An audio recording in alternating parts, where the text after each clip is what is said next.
Por lo tanto, la percepción revela los diferentes estados mentales, revela las diversas imágenes y la contradicción entre ellas, revela el conflicto de lo irresultante y la desesperación de que uno no puede hacer nada sobre el conflicto, y los diferentes intentos de escapar de él.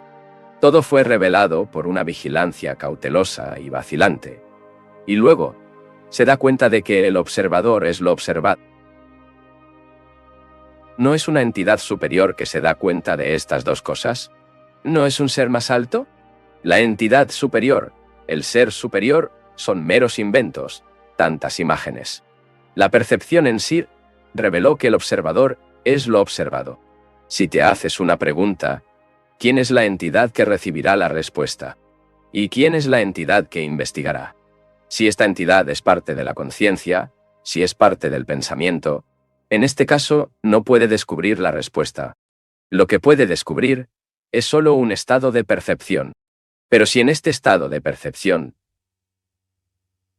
esta percepción de que el observador es lo observado, no es un proceso de identificación con lo observado. Identificarnos con una cosa es relativamente fácil. La mayoría de nosotros nos identificamos con algo. Con la familia, el esposo, la esposa, la nación. Y esta identificación conduce a grandes aflicciones y grandes guerras. Estamos considerando una cosa completamente diferente, que no debemos entender verbalmente, sino en el corazón, en la raíz misma de nuestro ser. En la antigua China, una artista, antes de comenzar a pintar cualquier cosa, un árbol, por ejemplo, estaba sentada antes que ella durante días, meses y años. No importa cuánto tiempo. Hasta que él mismo sea el árbol. No se identificó con el árbol, pero era el árbol. Esto significa que no había espacio entre él y el árbol. No había espacio entre el observador y lo observado. No había experimentar para experimentar con belleza, movimiento, tono, la intensidad de una hoja, calidad de color. Él era totalmente el árbol. Y solo en este estado podía pintarlo. Cualquier movimiento del observador, si no se dio cuenta de que el observador es lo observado, solo crea otra serie de imágenes, y una vez más, está enredado en ella. Pero, ¿qué sucede entonces cuando el observador se da cuenta de que el observador es lo observado? Camina lentamente, muy lentamente, porque estamos examinando algo muy complejo. ¿Lo que sucede? El observador no actúa absolutamente. El observador siempre dice que tengo que hacer algo sobre estas imágenes, debo reprimirlas o darle una forma diferente. Siempre es activo o en relación con lo observado, actuando y reaccionando, apasionado o indiferentemente. Y esta acción de gustar y no gustar, por parte del observador, se llama acción positiva. Me gusta esto, así que debo guardarlo. No me gusta eso, así que tengo que deshacerme de ella. Pero cuando el observador se da cuenta de que lo que está actuando es en sí mismo, no hay conflicto entre él y la imagen. Él no está separado de ella. Cuando se separó, él lo hizo o trató de hacer algo sobre ella. Pero cuando se da cuenta de que él mismo es eso, no hay más como no gustarle. Y el conflicto cesa. Bueno, entonces, ¿qué podría hacer? Si eres tú, ¿qué puedes hacer? No puedes rebelarse contra ella, escapar de ella, o incluso aceptarla. Simplemente existe. Por lo tanto, cada acción resultante de la reacción del gusto y no deleita, cesa. Luego encontrará que hay una percepción que se vuelve extremadamente viva. No está sujeto a ningún factor central o una imagen, y de esta intensidad de percepción proviene de una calidad de atención y la mente diferentes, por lo que porque la mente es esta percepción, se vuelve sensible y altamente inteligente. Examinemos ahora la cuestión del pensamiento. ¿Qué está pensando? El significado de este pensamiento que debe ejercerse con cuidado, lógica y equilibrio. Y el significado del pensamiento que no tiene importancia. A menos que sepamos estas dos cualidades, no tendremos la posibilidad de comprender algo mucho más profundo que el pensamiento no puede lograr. Por lo tanto, tratemos de comprender toda la estructura compleja que constituye el pensamiento, la memoria, cómo nace el pensamiento, a medida que el pensamiento condiciona nuestras acciones. Y entendiendo todo esto, encontraremos, tal vez, algo que el pensamiento nunca ha descubierto, algo cuya puerta el pensamiento no puede abrir. ¿Qué se ha convertido en un pensamiento tan importante en nuestras vidas? ¿Es el pensamiento, que es ideas, reacción a los recuerdos acumulados en las células cerebrales? Tal vez muchos de nosotros ni siquiera nos hemos hecho esta pregunta. O si lo hicimos, debemos haber dicho, esto es mínimo. Lo importante es la emoción. Pero no veo cómo separar las dos cosas. Si pensar no continúa el sentimiento muere muy rápido. Entonces, ¿por qué se suponía el pensamiento en nuestra vida cotidiana, en esta vida atormentada, tediosa y asustada, una importancia tan excesiva? Pregúntate cómo me estoy preguntando. ¿Por qué somos esclavos para pensar? A partir de este astuto e ingenioso pensamiento, capaz de organizar iniciativas, que tantas cosas inventan, que tantas guerras han engendrado, tanto miedo creado, tanta ansiedad, que está creando imágenes perennemente y persiguiendo la cola en sí. El pensamiento que fructió el fructífero el placer de ayer. Y este placer continuó el presente y también en el futuro. De este pensamiento que sí, las ideas se han vuelto mucho más importantes para nosotros que la acción. Las ideas están expuestas hábilmente en libros por intelectuales, en todas las esferas de la actividad.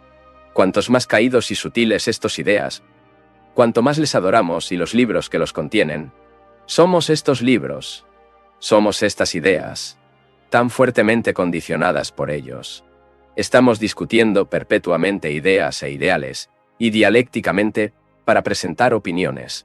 Cada religión tiene su dogma, su fórmula, su propio tutorial, para llegar a los dioses, y mientras estamos investigando los orígenes del pensamiento, estamos disputando la validez de toda esta construcción de ideas. Separamos ideas de la acción porque las ideas son siempre del pasado, y la acción siempre es el presente. Es decir, vivir es siempre el presente. Tenemos miedo de vivir por lo que el pasado, las ideas nos han hecho tan importantes. Es realmente muy interesante observar las operaciones de nuestro propio pensamiento. Simplemente observe cómo pensamos, la fuente de la que esta reacción llamamos pensar. Esta fuente es obviamente la memoria. ¿Hay, de hecho, un comienzo de pensamiento? Si existe, ¿podemos encontrarlo? Este es el comienzo de la memoria, porque si no teníamos memoria, hubiéramos pensado. Ya hemos visto cómo el pensamiento sostiene y continúa un placer que ayer disfrutamos, y cómo el pensamiento también sostiene lo contrario del placer, el miedo y el dolor. Entonces, el experimentador, que es el pensador, es el placer y el dolor, y también la entidad que le da nutrición. El pensador separa el placer del dolor. No se da cuenta de que en el requisito de placer es atraer dolor y miedo. El pensamiento en las relaciones humanas siempre es un placer exigente, un requisito de que se disfraine de palabras como lealtad, ayuda, donación, protección y servicio. Me pregunto por qué queremos servir a los demás. La estación de servicio ofrece buenos servicios. ¿Qué significan estas palabras? ¿Ayuda? ¿Regalo y servicio? ¿Qué propósito es este? Una flor llena de belleza, luz, encantamiento. ¿Crees que esta flor dice, estoy dando, ayudando y sirviendo? No. Ella es. Y como no está tratando de hacer nada, abarca toda la tierra. El pensamiento es tan sutil, tan hábil, que todas las cosas para su propia comodidad. El pensamiento, con su demanda de placer, trae su propia servidumbre. El pensamiento es el creador de la dualidad en todas nuestras relaciones. Hay violencia en nosotros que nos da placer, pero también existe el deseo de paz, el deseo de ser amable y delicado. Esto es lo que está sucediendo cada vez en nuestras vidas.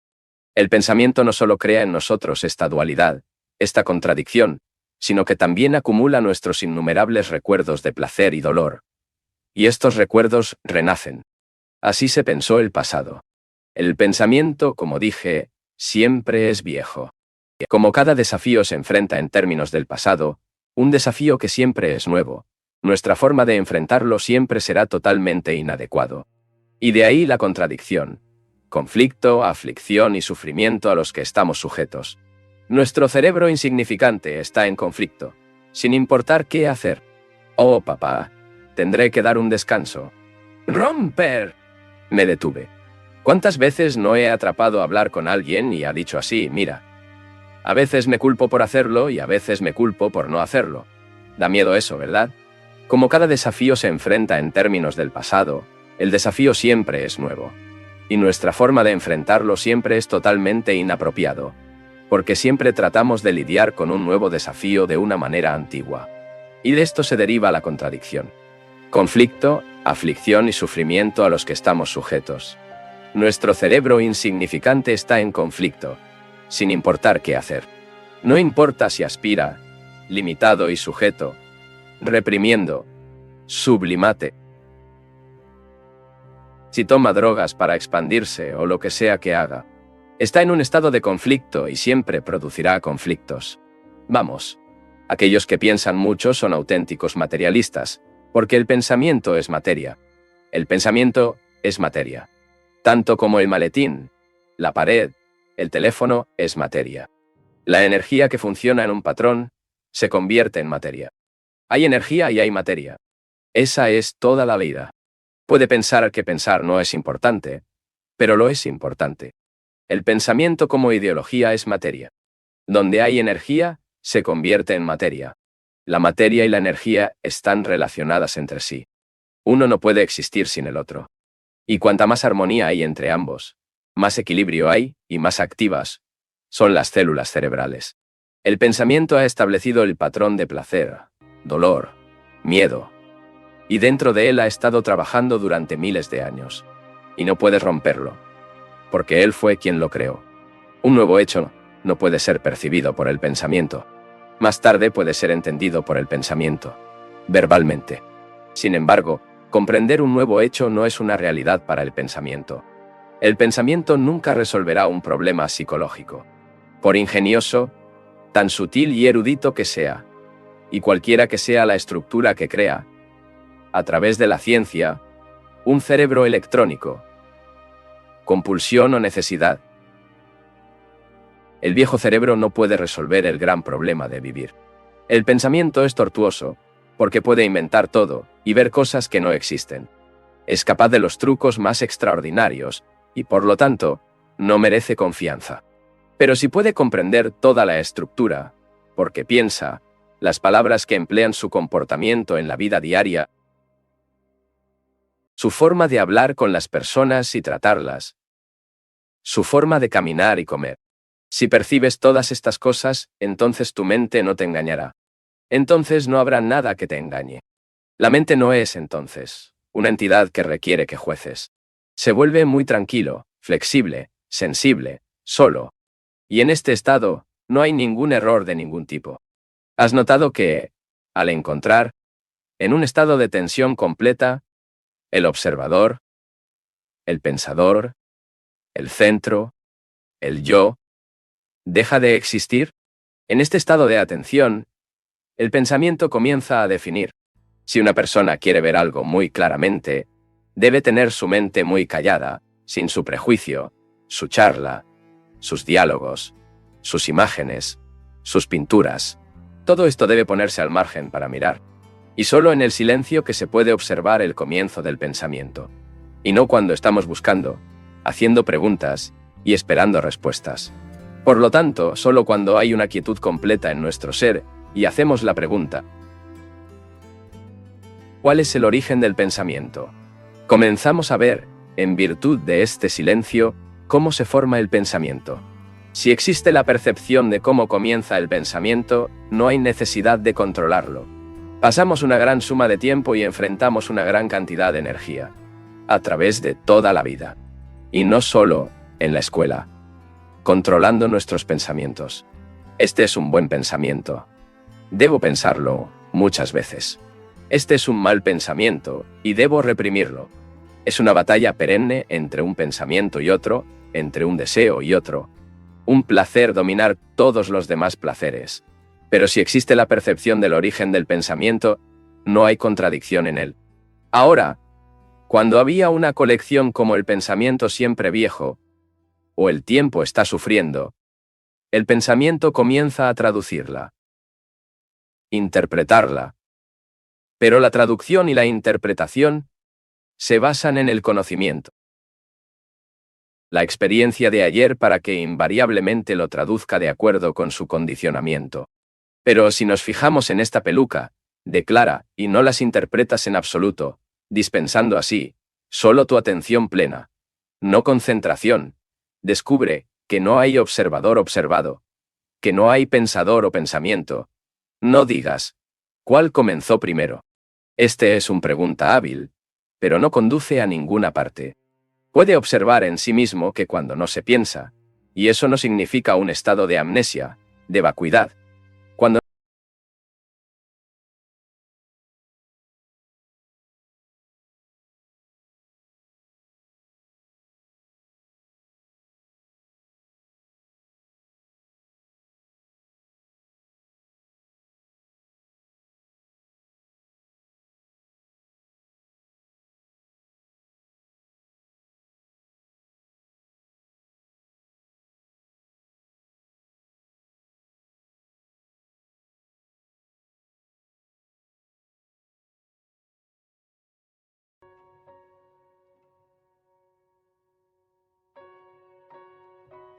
en la vida conducimos a muy poca soledad. Incluso cuando estamos solos, nuestras vidas están tan llenas de influencias, conocimiento, recuerdos y experiencias, ansiedad, aflicción y conflicto, que nuestra mente se vuelve cada vez más aburrida e insensible, trabajando en una rutina monótona. ¿Estamos realmente solos? ¿O llevamos con nosotros todas las cargas de ayer? Hay una historia interesante de dos monjes que, caminando de un pueblo a otro, encontraron a una mujer joven sentada a orillas del río llorando. Uno de los monjes se dirigió a ella diciendo: «Hermana, ¿por qué aplasta?». Y ella respondió: «¿Estás viendo esa casa al otro lado del río? Llegué a este lado esta mañana temprano en la mañana, y no tuve dificultad para invadir el río, pero ahora se engrosó y no puedo regresar. No hay bote». «Oh», dice el monje, «esto no es un problema». Y él la levantó a sus brazos y cruzó el río, dejándola en la otra orilla. Y los dos monjes continúan el viaje juntos. Unas horas después, dice el otro monje: «Hermano, hicimos el voto de nunca interpretar a una mujer. Lo que hiciste es un pecado horrible. ¿No sentiste placer? Una sensación extraordinaria al interpretar a una mujer». Y el otro monje responde: «La dejé atrás hace 2 horas.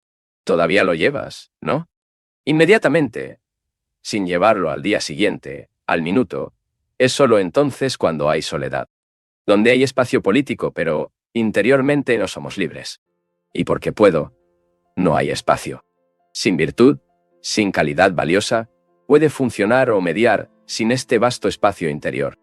Y el espacio y el silencio son necesarios. Solo para la mente, que está sola, libre de influencias, disciplinas, controlar una variedad infinita de experiencias, es capaz de cumplir con algo totalmente nuevo. Cada uno de nosotros puede verificar directamente que solo hay claridad cuando la mente está en silencio. En el propósito de la meditación es producir un estado mental capaz de controlar el pensamiento, que es lo mismo que recitar constantemente una oración para calmar la mente. Y se espera que en este estado se entiendan los problemas del individuo. Pero a menos que se lance los cimientos, es decir, si está libre de miedo, libre de sufrimiento, la ansiedad de todas las trampas que amamos por nosotros mismos, no veo la posibilidad de que la mente esté realmente callada. Esta es una de las cosas más difíciles de transmitir. La comunicación entre nosotros requiere no solo comprender las palabras que estoy empleando, sino también que ambas partes, usted y yo, están tensos al mismo tiempo. No hay momento tarde o temprano y pueden encontrarse al mismo nivel. Esta comunicación no es posible cuando está interpretando lo que está leyendo de acuerdo con su propio conocimiento, su propio placer o sus propias opiniones, o cuando está haciendo un tremendo esfuerzo para comprenderlo. Me parece que uno de los peores tropiezos de la vida es esta lucha constante para lograr, obtener y adquirir. Desde la infancia somos educados para adquirir y lograr. Las células cerebrales mismas crean y requieren este estándar de logro para tener seguridad física. Pero la seguridad psicológica no está en el campo del logro. Exigimos seguridad en todas nuestras relaciones, actitudes y actividades, pero como hemos visto, realmente no se llama seguridad. Si te enteraste por ti, aunque no hay forma de seguridad en ningún tipo de relación, si te das cuenta de que psicológicamente no hay nada permanente, Esta percepción te da una forma totalmente diferente de considerar la vida. Naturalmente es esencial para la seguridad exterior, como un techo, ropa, alimentos. Pero esta seguridad exterior es destruida por el requisito de seguridad psicológica. El espacio y el silencio son necesarios para superar las limitaciones de la conciencia. Pero, ¿cómo puedes callar una mente que sea perennemente activa en tu propio interés? Podemos disciplinarlo, controlarlo, darle forma. Pero esta tortura no tranquiliza la mente, solo lo hace aburrido. Por supuesto, el mero cultivo del ideal de tener una mente tranquila es inútil, porque cuanto más lo forzamos, más estrecho y estancado se vuelve.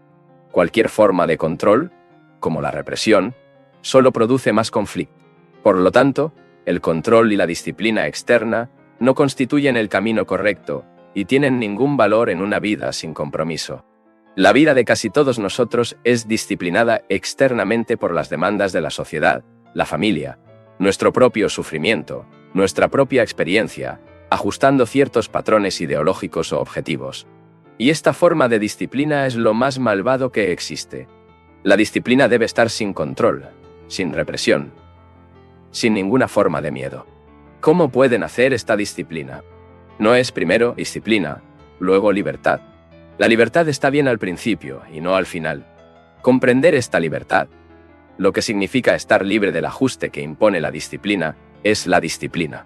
El mismo acto de aprender disciplina, de hecho, la raíz misma de la palabra disciplina significa aprender.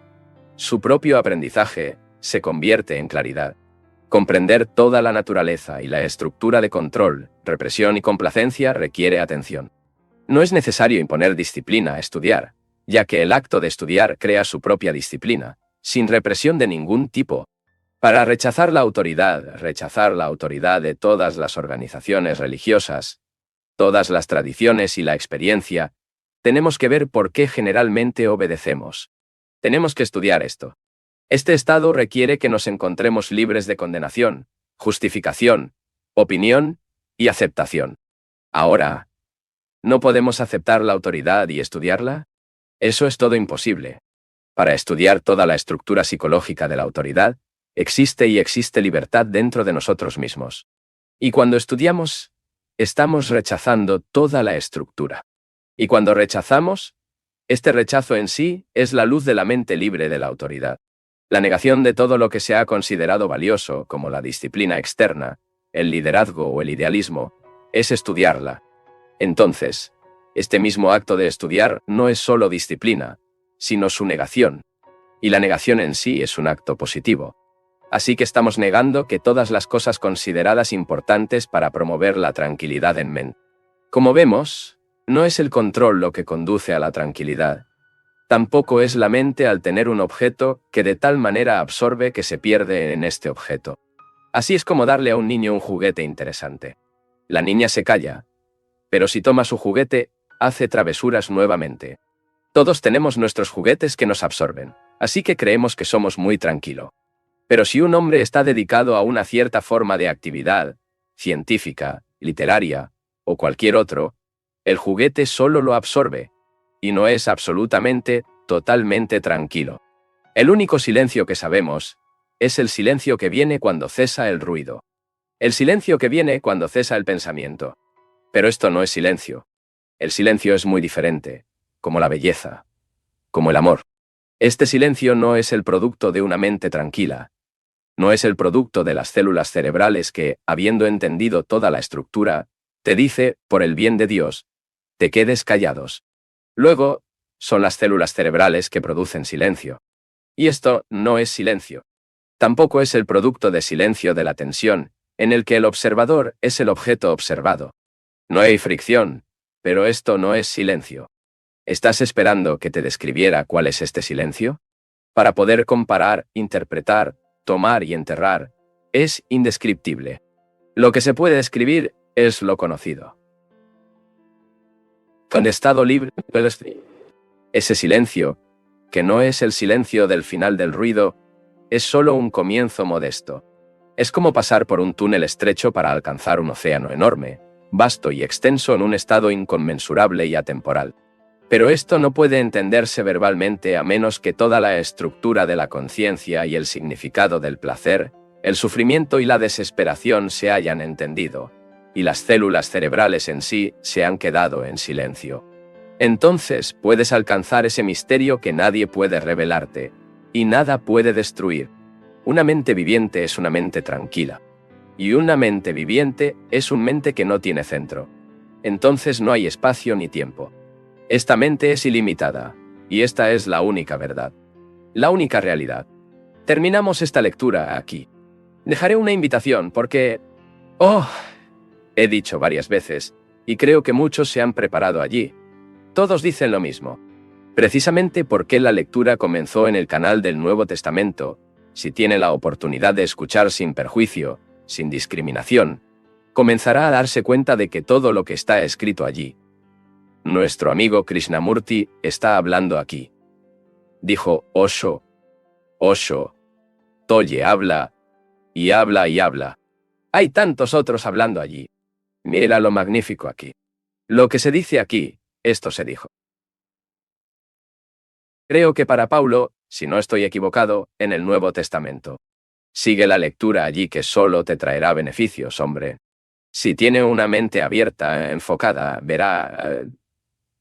cada persona toma... Él dijo, no importa el mensaje que reciba, de lo que extraes es exactamente lo que necesitas. Por lo tanto, puede ser que, por ejemplo, hoy escuche un audio del Nuevo Testamento allí, tiene una percepción, y esta percepción que tenía es realmente lo que necesita. Puede ser que dentro de 10 años escuches el mismo texto y tendrás una percepción totalmente diferente. Eso es exactamente eso. Caballo. Los muchachos hablan mucho de eso, claro, que... La Torá fue escrita en 3 o 4 formas. Y una de ellas es esta mística, que cada persona se interpreta como un momento de vida. Y más a menudo que lees durante periodos de tu vida, tienes una nueva percepción. La invitación, ya hablé demasiado. Una